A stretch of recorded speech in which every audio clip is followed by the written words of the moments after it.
पिछले वीडियो में हम लोगों ने पॉलीगन्स को देखा था कि पॉलीगन्स क्या होते हैं। तो simple closed figure made up of line segment only is called a polygon. और दूसरे शब्दों में एक क्लोज्ड फिगर जो कि स्ट्रेट लाइन से बना होता है, वो स्ट्रेट लाइन एक के एंड से दूसरे जुड़ते जाते हैं और जो इनिशियल होता है वहां आकर के वो क्लोज हो जाते हैं। तो ये फॉर्मेशन होता है लाइन सेगमेंट से। अभी पॉलीगन से रिलेटेड है हमारा ये कौन सा, तो साइड्स वर्टिसेस एंड पॉलीगन्स। आज हम लोगों को side vertices and diagonals of polygons ये देखना है। तो सबसे पहले जो है साइड्स, ये साइड्स क्या है। तो पॉलीगन जो है वो लाइन सेगमेंट से बना हुआ है। तो अभी देखते हैं कौन कौन सा लाइन सेगमेंट है। तो पहला ए और दूसरा बी, बी लाइन सेगमेंट। फिर दूसरा line segment B and C. Okay. और तीसरा लाइन सेगमेंट है आपका सी और डी, ये देख रहे हैं। चौथा लाइन सेगमेंट है डी ई। और पांचवा लाइन सेगमेंट जो है वो है ई और एफ। तो ये जो पांच लाइन सेगमेंट है इनसे बना हुआ है ये पॉलीगन, और इन्हीं पांचों सेगमेंट को, लाइन सेगमेंट को हम लोग बोलेंगे साइड्स। अब नेक्स्ट है वर्टिसेस। तो वर्टिसेस, तो जैसे पॉलीगन का नाम है, अभी प्रॉपर नोमेनक्लेचर के लिए और जो कन्वीनियंट हो हमारे लिए उसके हिसाब से हम लोगों ने नाम रखा है A B C D E F. यानी कि पॉलीगन का क्या नाम है, तो polygon A B C D E F. और ये A B C D E F जो है इस हिसाब से साइड्स भी है।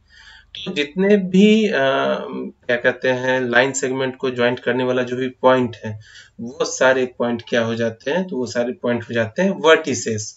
तो इस हिसाब से इस पॉलीगन में कितने वर्टिसेस हैं, तो जितने A B C D E F, ये देख लीजिए आप, दो, दो चार और दो छः, छः वर्टिसेस हो गए। तो लाइन सेगमेंट से बन रहा है पॉलीगन, तो जितने लाइन सेगमेंट उतने साइड्स। ओके। तो इसमें छह साइड भी हो गए आपके, A B B C C D D E और ई एफ और एफ ए, और इस तरह वर्टिसेस भी हो गए A B C D E F. Next है उसका डायगोनल्स। डायगोनल्स किसको बोलते हैं, तो डायगोनल्स क्या है कि a line segment joining any two consecutive vertices is called a diagonal। Suppose E point से हम लोग एक लाइन ड्रॉ करते हैं, और कॉन्जिक्यूटिव का मतलब क्या होता है ना कि कॉन्जिक्यूटिव और नॉन कॉन्जिक्यूटिव। कॉन्जिक्यूटिव एक के बाद दूसरा नहीं, तो ई के बाद जस्ट बाद एफ हो सकता है, और ई के बाद जस्ट बाद क्या हो सकता है डी। तो हम लोग को कॉन्जिक्यूटिव नहीं लेना है, नॉन कॉन्जिक्यूटिव, यानी कि इस पॉइंट को छोड़ करके, ये जो हमारा वर्टिस है, इसको वर्टेक्स है, इसको छोड़ करके नेक्स्ट वर्टेक्स पे, ठीक है, तो नॉन कॉन्जिक्यूटिव हो गया। तो इस पे एक लाइन ड्रॉ करते हैं, फिर इसको छोड़ करके एक और वर्टेक्स पे लाइन ड्रॉ करते हैं। तो ऐसे लाइंस को हम लोग क्या कहते हैं, तो ऐसे लाइंस को हम लोग कहते हैं डायगोनल। ठीक है। डायगोनल यहाँ भी समझ सकते हैं, अगर हम लोग कोई क्वाड्रिलेटरल बनाए, ये आपका रेक्टेंगल है, और आप देखिए कि ये नॉन कॉन्जिक्यूटिव पॉइंट कौन सा हो गया, तो ये हो गया, यानी कि ये इस पॉइंट पे ना आकर के, ये जो पॉइंट है इस पे ना आकर के हम लोग कहाँ गए, इस पे गए। इसी तरह अगर एक और डायगोनल ड्रॉ करना हो, तो इस पॉइंट से उठा करके और सामने वाले पॉइंट पर, नहीं डायगोनली, इसलिए इसका नाम डायगोनल भी है, तो डायगोनली ड्रॉ करते हैं, तो इस हिसाब से ये हो गया डायगोनल। तो अभी जो नंबर ऑफ साइड्स या फिर नंबर ऑफ वर्टेक्स या फिर डायगोनल की जो संख्या है वो कैसे होता है, ये सब आप समझ चुके हैं। डायगोनल का जो नाम भी जो होगा, जैसे कि यहाँ पर दो डायगोनल है, डायगोनल ई सी और ई बी, या फिर सी ई या फिर बी ई, इसको कह सकते हैं। साइड को भी उल्टा कह सकते हैं, ए बी की जगह पर बी ए कह सकते हैं, बी सी की जगह सी बी कह सकते हैं, सी डी की जगह डी सी कह सकते हैं, उल्टा भी कह सकते हैं, लेकिन कॉन्वीनियंट वे में एक ए के बाद बी आता है, तो इसीलिए इसका नाम A B B C C D D E और ई एफ। और अगर पॉलीगन का नाम बताना हो तो A B C D E F. ना कि इसको उल्टा वो कहेंगे, नहीं ये कन्वीनियंट नहीं है, इसीलिए इसको इस हिसाब से नाम रखा गया है। तो ये जो पॉलीगन्स हैं, पॉलीगन्स में साइड्स क्या होते हैं, वर्टिसेस क्या होते हैं, वर्टिसेस प्लूरल हो गया, वर्टेक्स नहीं सिंगुलर। तो दे आर अलग अलग, जो ए वर्टेक्स है, बी वर्टेक्स है, C D E F vertex है, ये समझ में आया आपको। और अब जो है हम लोग देखेंगे क्वाड्रिलेटरल। नहीं, क्वाड्रिलेटरल में क्वाड्रिलेटरल से पहले आपका एक आ जाता है एंगल। तो पहले हम लोग एंगल देख लें। नेक्स्ट है एंगल। तो एंगल किसको कहते हैं? एंगल को हिंदी में कोण कहते हैं। An angle is a figure formed by two rays having the same initial point। यानी कि रेज के बारे में तो हम लोगों ने पढ़ा ही है कि रेज क्या होता है। रेज लाइन का एक हिस्सा होता है जिसका कि स्टार्टिंग पॉइंट है लेकिन एंड पॉइंट नहीं है, वो इन्फिनाइट एंडलेसली वन साइड में बढ़ता है। और जो रे का जो रिप्रेजेंटेशन है वो वन साइडेड एरो के साथ में आपको मिलता है। सपोज कि ओ ए अगर एरो है तो ओ ए और ओ ए के ऊपर में सिंगल डायरेक्शन में एरो, यानी कि जिस की तरफ है बी की तरफ एरो जो है एंडलेसली बढ़ रहा है, तो उस हिसाब से इसका नॉमेनक्लेचर नाम भी फिक्स किया गया है। तो एंगल का फॉर्मेशन कैसे होता है? तो एंगल का फॉर्मेशन होता है जब दो रेज का इनिशियल पॉइंट, यानी कि शुरू होने वाला स्टार्टिंग पॉइंट जब एक हो। तो जैसे इस फिगर में, ये जो फिगर है, ये फिगर, इस फिगर में क्या है कि ओ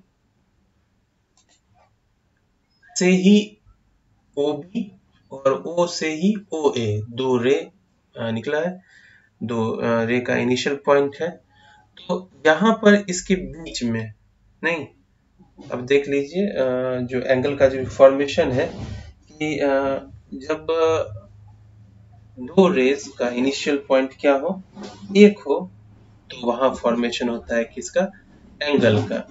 और जो इनिशियल पॉइंट है उसको हम लोग क्या कहते हैं? वर्टेक्स।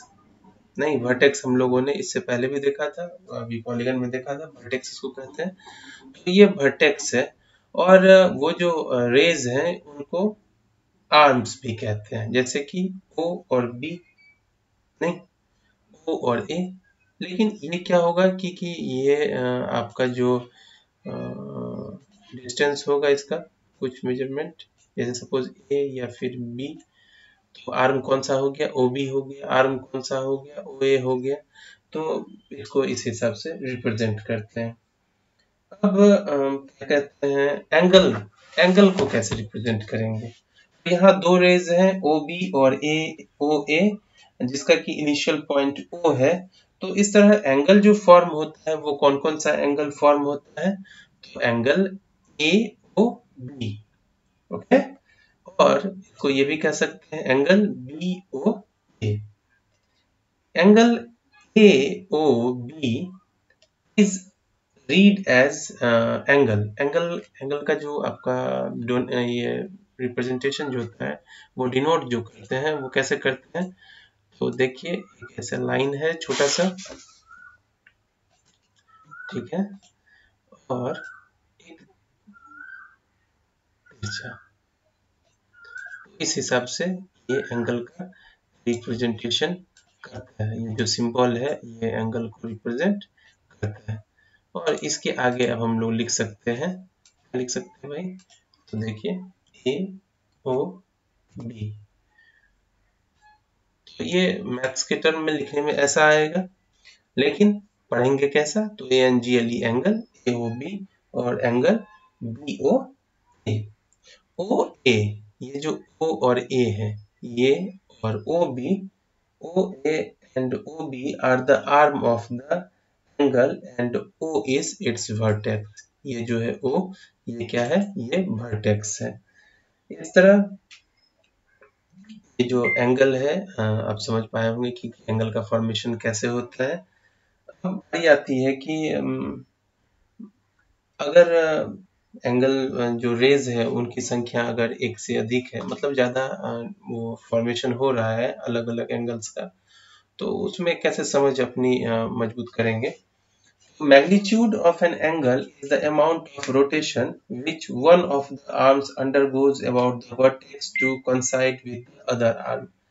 तो मैग्नीट्यूड कहने का मतलब सीधा सीधा मैग्नीट्यूड कहने का मतलब क्या है कि एक न्यूमेरिक वैल्यू है, ठीक है। तो वो न्यूमेरिक वैल्यू कैसे, कौन सा एंगल बड़ा होगा, कौन एंगल छोटा होगा, तो वो हम देखेंगे। तो अब देखिए इस फिगर में, फिगर ओ ए, ये जो है हमारा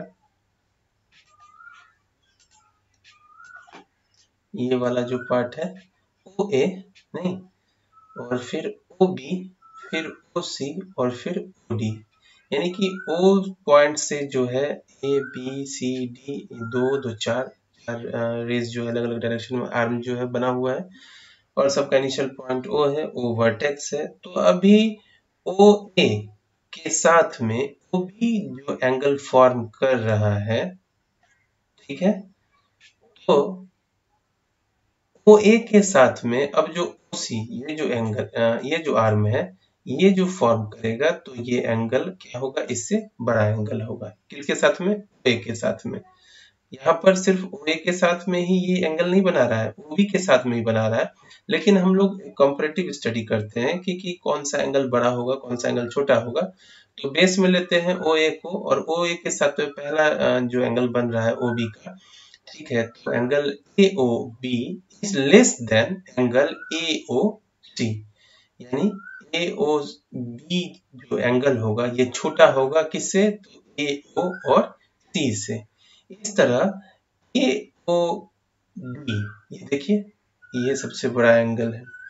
क्यों बड़ा एंगल है, तो अब देखिए बेस से जो है इसके बीच का जो सिंपली आप डिस्टेंस देख सकते हैं कि अगर मेजरमेंट की बात होगी, वैसे मेजरमेंट तो एंगल का अलग से अलग होता है, वो डिग्री में करते हैं हम लोग, लेकिन समझने को आप देख सकते हैं कि ये जो क्या कहते हैं वर्टेक्स से आर्म्स जो मतलब इनिशिएट हो रहे हैं, वहां से निकल रहे हैं, तो जैसे जैसे ये ऊपर की तरफ बढ़ रहे हैं, ऊपर की तरफ बढ़ रहे हैं, तो एंगल क्या हो रहा है, ग्रेटर होता जा रहा है, यानी कि ये छोटा था, ये उससे बड़ा है, और ये एंगल जो होगा वो सबसे बड़ा होगा, यानी कौन सा एंगल, AOD। तो अगर इंक्रीजिंग ऑर्डर में इनको सजाएंगे, तो एंगल AOB, उसके बाद एंगल AOC, उसके बाद AOB। तो ये एंगल उसके बारे में कि कौन सा एंगल बड़ा होगा और कौन सा एंगल छोटा होगा, ठीक है। ये एक पिक्चर के द्वारा रिप्रेजेंटेशन है, लेकिन एग्जैक्ट में क्या है कि उसकी मेजरमेंट के बाद ही हम बता सकते हैं कि वो कैसा है। खैर, आप समझने के लिए आप इसको समझेंगे कि एंगल का मैग्नीट्यूड जो है वो कैसे उसका अमाउंट जो है बढ़ता है या फिर घटता है, ठीक है।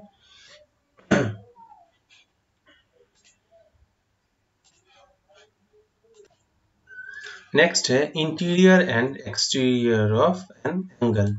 तो एक्सटीरियर पॉइंट और इंटीरियर पॉइंट जो है वो एंगल में क्या होगा। तो देखिए यहाँ पर एक एंगल है, एंगल AOQ, ठीक है, OA एंड OQ के द्वारा फॉर्म किया गया एंगल है एंगल AOQ। तो AOQ के अंदर में कौन कौन से पॉइंट हो सकते हैं। The region constituted by the points which lie within the arm of an angle is called its interior, यानी कि जो लाइन है जिससे जो आर्म्स हैं, आपको एंगल के आर्म्स है, एंगल के आर्म्स के अंदर वाले पॉइंट, यानी कि ये जो पॉइंट है हमारा, ये पॉइंट नहीं, पॉइंट आर दिख रहा है, तो ये क्या हो गया, ये हमारा हो गया इंटीरियर। ये हमारा क्या हो गया, इंटीरियर, इंटीरियर हो गया, इंटीरियर एंगल हो गया, ये ना। इस तरह एक्सटीरियर के बारे में क्या कहेंगे, the region constituted by the points which lie outside the arm of an angle is call its exterior angle. यानी कि ये जो आर्म से बाहर वाला पॉइंट है, आर्म से बाहर वाला पॉइंट कौन सा है देखिए, तो ये एक आर पॉइंट है। तो इसको हम लोग क्या कहेंगे, तो इसको हम लोग कहेंगे एक्सटीरियर, नहीं एक्सटीरियर, एक्सटीरियर पॉइंट। तो ये दो पॉइंट फॉर्म होता है arms, with in the arms point, जो भी पॉइंट होंगे, जो भी एंगल होंगे वो इंटीरियर होंगे, और वैसे पॉइंट जो कि आउटसाइड होंगे आर्म के, तो वो सारे क्या कहलाएंगे, एक्सटीरियर। और इसको इंटीरियर एंगल और एक्सटीरियर एंगल भी कहेंगे। यहाँ पर ए ओ, एंगल ए ओ और क्यू फॉर्म किया गया है, और इसके अंदर में जो है आपको एक पॉइंट है जो है पॉइंट आर, तो इसको इंटीरियर ऑफ एन एंगल कहेंगे, नहीं, यानी कि angle within this arms O A and O Q. और जो आर पॉइंट है वो क्या है, तो ना तो वो ओ ए के अंदर, ओ ए के और ओ क्यू के बीच में नहीं है, ये उससे बाहर है, तो ये हो गया एक्सटीरियर ऑफ एन एंगल। ठीक है, तो एंगल, एंगल में एंगल का इंटीरियर और फिर एंगल का एक्सटीरियर। आर्म्स के अंदर में होंगे पॉइंट, तो इंटीरियर ऑफ एन एंगल हो जाएगा, और आर्म्स के अगर बाहर होते हैं तो वो क्या हो जाएगा, एक्सटीरियर। नेक्स्ट है triangle. Three side polygon is called a triangle, और दूसरे शब्दों में a triangle is a closed figure formed by three line segments joining only eight there and points. मतलब वैसा फिगर जो कि तीन लाइन सेगमेंट से बना है, और तीनों लाइन सेगमेंट एक के दूसरे के एंड से जुड़ करके, और एक ये क्लोज्ड फिगर है, ट्रायंगल एक क्लोज्ड फिगर है। ठीक है, और इसमें थ्री लाइन सेगमेंट होते हैं, थ्री लाइन सेगमेंट एक दूसरे को अपने एंड पर ज्वाइंट करते हैं, और इस तरह ये जो है एरिया ब्लॉक हो जाता है। तो ऐसे फिगर को हम लोग क्या कहते हैं, ट्रायंगल। ट्रायंगल को पहचानने के लिए आपको साइड से ही आपको पता चल जाएगा कि ये कौन सा फिगर है। यहाँ हम लोग इसको इसका नाम रखते हैं एंगल ए बी एंड सी। ठीक है, अब इस ट्रायंगल में कितने आर्म हो गए, तो आप इजीली बता सकते हैं। इस ट्रायंगल में ए बी एक आर्म है, बी सी एक आर्म है, और सी ए एक आर्म है। यहाँ थ्री साइड्स है, थ्री आर्म्स हो गए। और जो एंगल फॉर्म कर रहा है यहाँ पर एंगल सी ए बी, पहला ये एंगल है, आप देख रहे हैं, पहला ये एंगल है, एंगल सी ए बी। इस तरह एंगल ए बी सी, नहीं, और उसके बाद एंगल बी सी ए, यहाँ एंगल का फॉर्मेशन भी हो रहा है। ठीक है, तो तीन लाइन सेगमेंट से जुड़ा हुआ तो तीन एंगल होगा। आप तो क्वाड्रिलेटरल में देखे थे या पॉलीगन में देखे, जितने साइड होते हैं उतने एंगल की भी संख्या बढ़ती जाती है। ठीक, अब तीन साइड वर्टेक्स भी कितने हो गए, तो तीन वर्टेक्स हो गए, there are three vertices A B and C. Triangle का नाम हो गया ट्रायंगल ए बी सी। और जो इनका रिप्रेजेंटेशन जो होता है, जो इनको रिप्रेजेंट करते हैं ट्रायंगल को, तो बहुत छोटे से ट्रायंगल, मतलब आप जिस साइज में लेटर लिख रहे होंगे उस साइज में ही ये ट्रायंगल जो है बना करके और उसको लिखते हैं, बिल्कुल ऐसे। ट्रायंगल ए बी सी अगर लिखना हो तो ट्रायंगल ए बी और ट्रायंगल सी, नहीं, ट्रायंगल ए बी सी, ये तीनों एक ही है। तो इस तरह करके जो है इनका वो रिप्रेजेंट भी करते हैं। तीन आर्म्स हो गए, तीन साइड्स हो गए, तीन एंगल हो गए। अब इसके अंदर में एक्सटीरियर एंड इंटीरियर का क्या मामला है, एक्सटीरियर इंटीरियर देखें तो ये जो थ्री साइड से ये क्लोज्ड फिगर है, इनके अंदर यानी कि ये जो एरिया है ये कहाँ होना चाहिए, ये तीनों साइड के अंदर में होना चाहिए। तो वैसा एरिया क्या हो जाएगा, उसका इंटीरियर हो जाएगा। जैसे कि ये पार्ट, नहीं, ट्रायंगल का ये पार्ट जिसको कि मैंने कलर कर दिया है, तो ये क्या हो गया, इसका इंटीरियर हो गया, नहीं। और इससे बाहर सारे के सारे पॉइंट क्या हो गए, एक्सटीरियर हो गए। यानी कि ये जो पार्ट है, ये पार्ट है हमारा इंटीरियर ना। ठीक है, और जो बाहर कोई पॉइंट है, बाहर का कोई भी पॉइंट लेंगे तो वो सारे पॉइंट क्या हो जाएंगे, एक्सटीरियर। तो ये बात आपको समझ में आ गई कि इंटीरियर और एक्सटीरियर में क्या फर्क है। किसी भी ट्रायंगल में अगर इंटीरियर और एक्सटीरियर की बात करेंगे तो the region constituted by the points outside the triangle is called exterior। यानी कि ये तीनों आर्म जो एक क्या कहते हैं, तीनों साइड से तीनों आर्म जो मिल रहे हैं उनके बाहर अगर कुछ भी होता है तो वो क्या हो गया आपका, ये क्या हो गया, यहाँ हमारा एक छूट गया, क्या छूट गया आप ध्यान दिए होंगे, यहाँ हमारा छूट गया था ई, नहीं एक्सटीरियर नहीं, और दूसरा है इंटीरियर। तो इस तरह ट्रायंगल में इंटीरियर और एक्सटीरियर कंप्लीट हो गया। नेक्स्ट है हमारा quadrilaterals. A four side polygon is called a quadrilateral. यानी कि ऐसा पॉलीगन जो कितने साइड से बना हो, कितने आर्म से बना हो, चार आर्म से बना हो, तो उस सारे फिगर को हम लोग बोलेंगे क्वाड्रिलेटरल। क्वाड्री का मतलब ये होता है चार। Alternately quadrilateral is a simple closed figure formed by four line segments। तो आर्म कौन कौन से हो जाएंगे, यहाँ देखिए आप, आर्म हो जाएंगे arm A B, arm B, B, arm B C और आर्म सी ए। कितने आर्म हो गए यहाँ पर, गिनती करिए। आर्म पहला हो गया आपको ए बी, ठीक, फिर दूसरा आर्म हो गया बी और बी, देख रहे हैं आप, फिर तीसरा आर्म हो गया डी और सी, और इस तरह जो है चौथा डी और सी, और उसके बाद हो गया सी और डी। ये चार आर्म हो गए, नहीं। और जो एंगल फॉर्मेशन है वो कितना है भाई, तो वो भी कितना है, एंगल ए बी डी पहला एंगल, ठीक है, उसके बाद एंगल बी डी सी दूसरा एंगल, उसके बाद एंगल डी सी ए तीसरा एंगल, और चौथा एंगल सी ए बी। तो चार एंगल भी फॉर्म करेंगे, इनको शॉर्ट में angle A, angle B, angle C और एंगल डी भी कह सकते हैं। तो ये हो गया चार साइड चार एंगल। अब एडजेसेंट साइड्स किसको बोलते हैं, two sides are said to be adjacent if they have a point in common।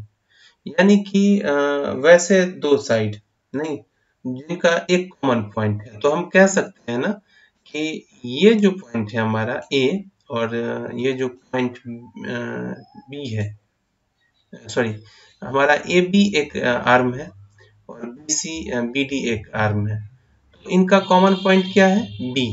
आप ध्यान दे रहे हैं, ए बी और बी डी का कॉमन पॉइंट क्या है, कॉमन पॉइंट मतलब वो जहां पर आकर मिल रहे हैं, तो वो क्या है, बी है। तो ये क्या हो गया आपका एडजेसेंट साइड्स, नहीं। इस तरह बी डी और डी सी का एडजेसेंट साइड्स हो गए एक दूसरे के, चूंकि इनका एक कॉमन पॉइंट है ये। इसी तरह बी सी और सी ए का एक कॉमन पॉइंट क्या है, सी है।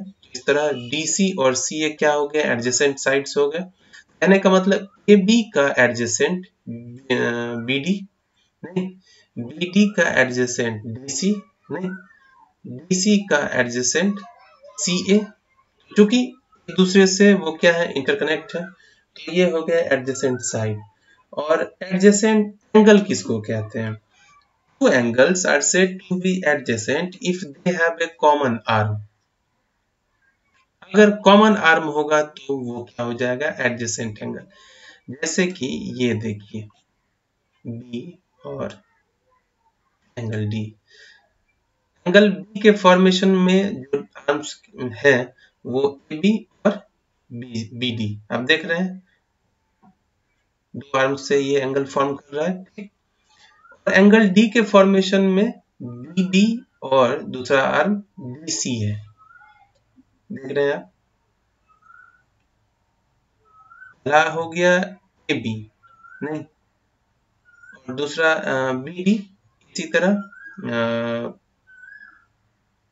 बी डी और फिर बी सी। ये एडजेसेंट एंगल्स कहलाएंगे। मतलब अगर दो एंगल हो है ना, एंगल के बारे में ही है कि दो एंगल एडजेसेंट एंगल कहलाएंगे जब उनका फॉर्मेशन किसी कॉमन एक आर्म से हो रहा है। यानी कि ये ए बी अलग आर्म है, ठीक है, और सी डी अलग आर्म है, लेकिन ये बी डी के होने से क्या हो रहा है कि दो एंगल फॉर्म कर रहा है, एंगल बी और एंगल डी। ऐसे आर्म को बोलेंगे हम लोग, क्या बोलेंगे, ऐसे एंगल को क्या बोलेंगे हम लोग, तो adjacent angle. Angle B and angle D are adjacent angle कह सकते हैं, नहीं। उसके बाद अपोजिट साइड्स, अपोजिट साइड्स क्या हो गया, quadrilateral A B C D, the pair of opposite sides are, B D का अपोजिट ए सी है और सी डी का अपोजिट क्या है, ए बी है। ये तो सिंपल है, आप समझ सकते हैं। इसी तरह opposite angle quadrilateral A B D C, opposite angle कौन कौन सा हो गया भाई, अपोजिट एंगल जो है ये हमारा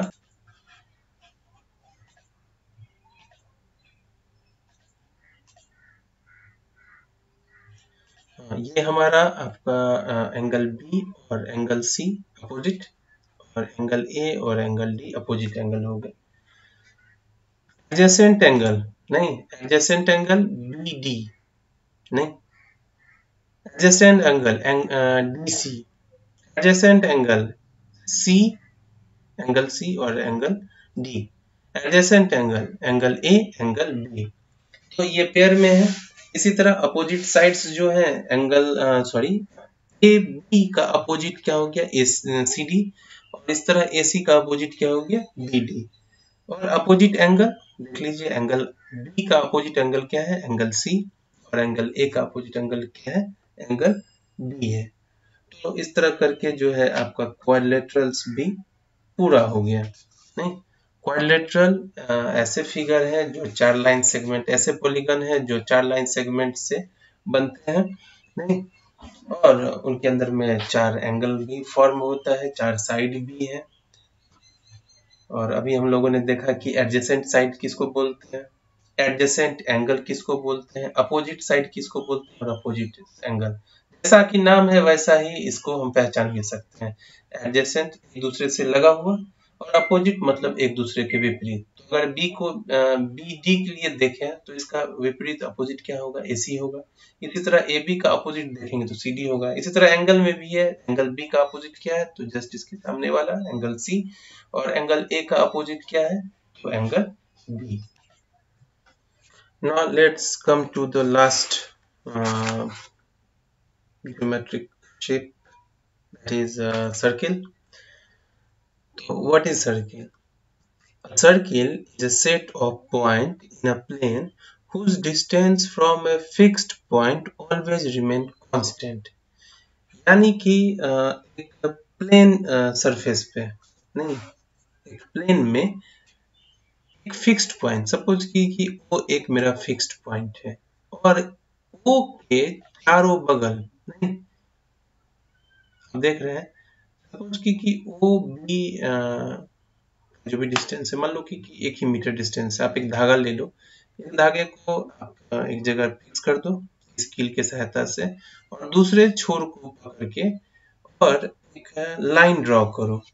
तो ऐसा जो ड्रॉ किया हुआ फिगर होगा वो क्या होगा, सर्किल होगा, नहीं, जहाँ पर कि वो जो डिस्टेंस है 1 मीटर का डिस्टेंस जो है, जिस मेजरमेंट से आपने उस रस्सी को लिया है, या 1 सेंटीमीटर कुछ भी, लेकिन वो फिक्स था, तो वो हर जगह एक ही होगा।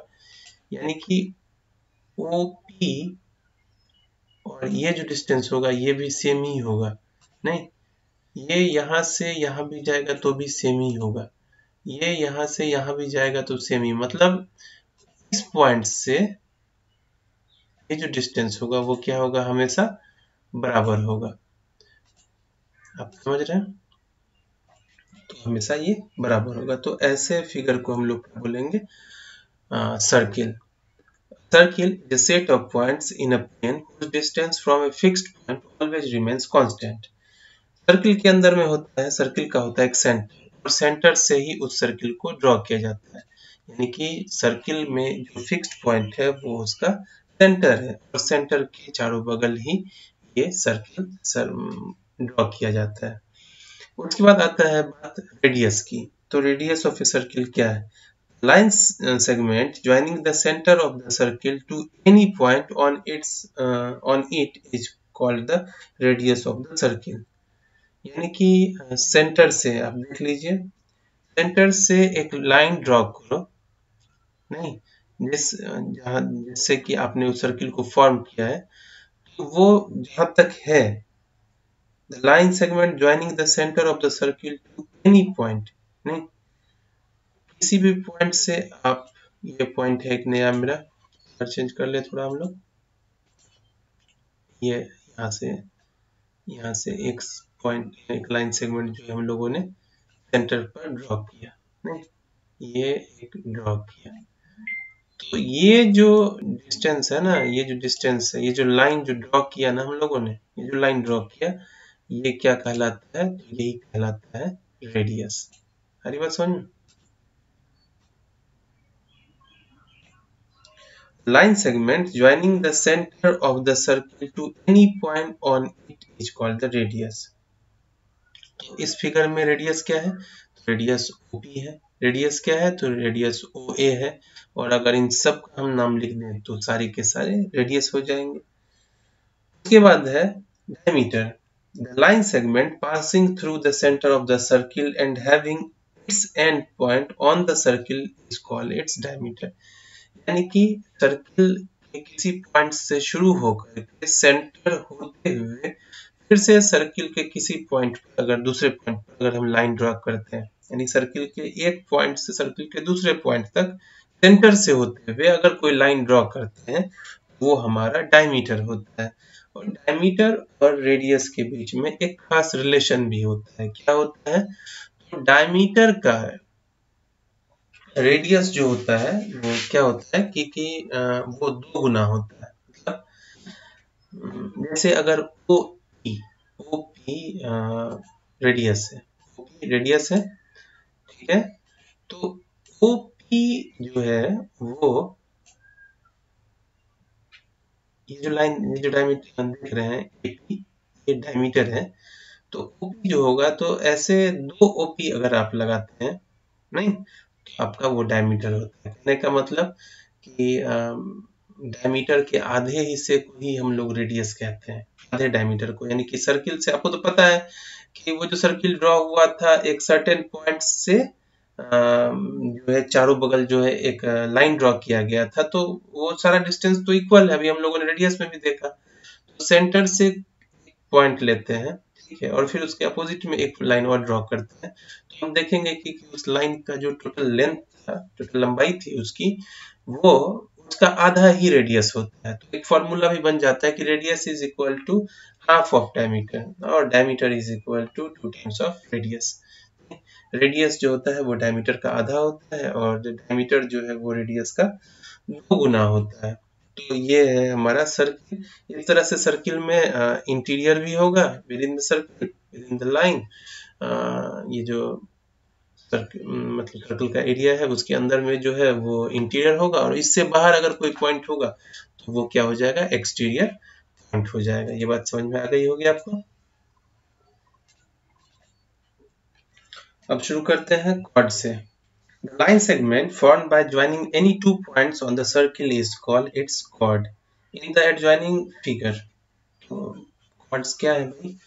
आपको पता है कि सर्किल जो पॉइंट है, यानी कि सर्किल का एक पॉइंट P और दूसरा पॉइंट Q, नहीं तो इस पॉइंट से दूसरे पॉइंट पर अगर कोई लाइन ड्रॉ करते हैं हम लोग, तो वही कॉर्ड है, और जो सबसे बड़ा कॉर्ड है वही डायमीटर भी है, ठीक है।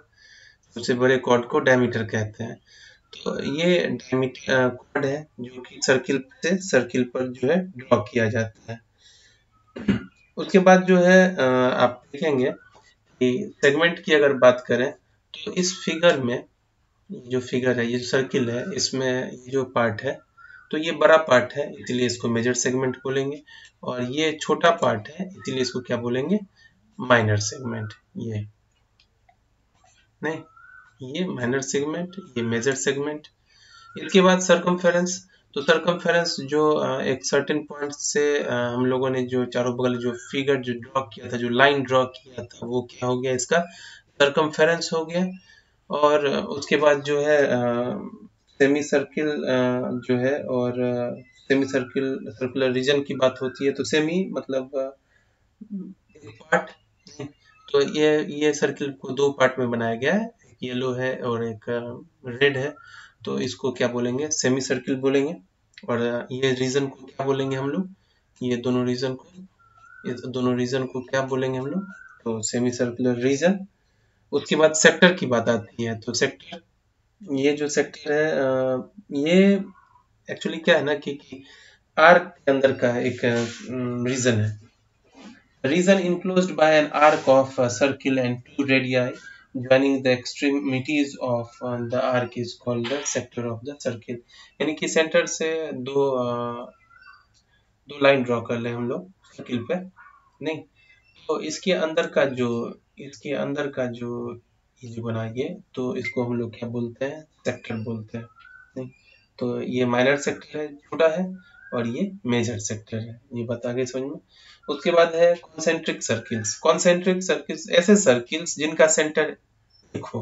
अभी इस फिगर में देखिए कि ओ सेंटर से एक ये सर्किल ड्रॉ किया गया, उसी ओ सेंटर से फिर ये सर्किल ड्रॉ किया गया, और उससे बड़ा मतलब वैसे सर्किल्स जिनका सेंटर एक है, तो उनको क्या बोलते हैं, कॉन्सेंट्रिक, मतलब एक सेंटर वाले। तो ये रहा आपका सर्किल। सर्किल के अंदर में रेडियस हम लोगों ने देखा, हम लोगों ने जाना सरकमफ्रेंस क्या होता है, रेडियस और डायमीटर में क्या रिलेशन है। कॉर्ड जो है, जो कि सर्किल से सर्किल पर ड्रॉ किया गया लाइन है, उसके और डायमीटर में क्या रिलेशन है, तो सबसे बड़ा कॉर्ड ही डायमीटर होता है सर्किल का। तो ये चैप्टर हो गया आपका। अब आप इसको स्टडी करिए और फाइनली जो है प्रॉब्लम जो है सॉल्व करना शुरू करिए।